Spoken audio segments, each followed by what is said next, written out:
Chocolate बघतो, कुरकुरे बघतो, आहे की नाही? आहे की नाही? लंच बॉक्स आहे म्हणजे प्लास्टिकचा कचरा दिसतो की नाही? आईस्क्रीमचा हा आपल्याला म्हणजे कचरा दिसतो की नाही? कचरा म्हणजे काय? आपण वापरलेल्या वस्तू ज्या फेकून देतो कुठं पण, मग कचरा कुठं पण फेकायचा का आपल्याला?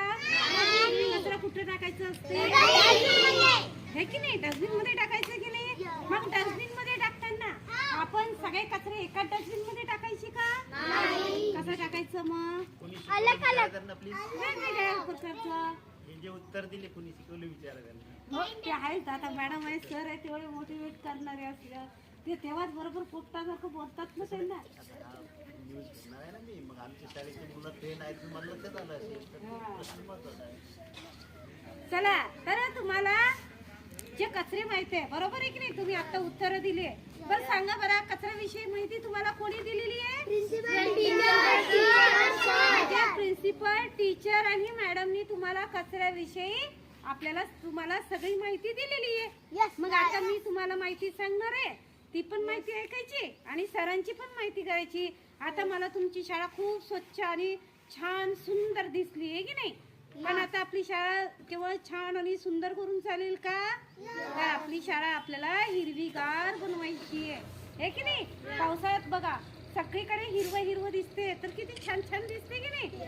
हा तर मग आता काय करायचं? आता आपल्याला कचरा काय आणि कचरा कसा टाकायचा? कचरा टाकत असताना आपल्याला कशा पद्धतीने टाकायचा आणि कचरा कोणता कोणता असतो हे बघायचं आपल्याला.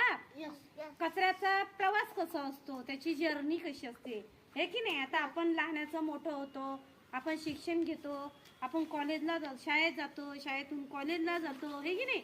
आणि कॉलेजला गेल्याच्या नंतर काय करतो? नोकरीला लागतो. तसाच आपला कचरा काय येते? घरातला कचरा डस्टबिन मध्ये जाते, डस्टबिन मधला कचरा आपला घंटागाडीमध्ये जाते आणि घंटागाडीतला कचरा कुठे जाते? गावाच्या बाहेर. जसं आपलं आयुष्य चालते तसं कचऱ्याचं पण आयुष्य चालते हे की नाही? मग आता आपल्याला काय करायचंय? तुम्हाला कचऱ्याचे किती प्रकार माहिती सांगा बरं. कचऱ्याचे प्रकार माहितीये का? हा कोणते किती प्रकार आहेत सांगा बरं.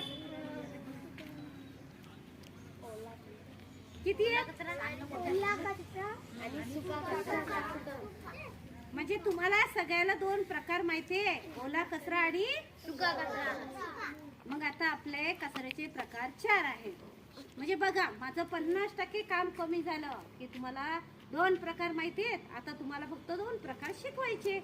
मग आता तुम्हाला माहितीये ओला कचरा काय असतो? जो मातीतून येतो आणि मातीत मिक्स होतो, ते काय? ओला कचरा. आता आपण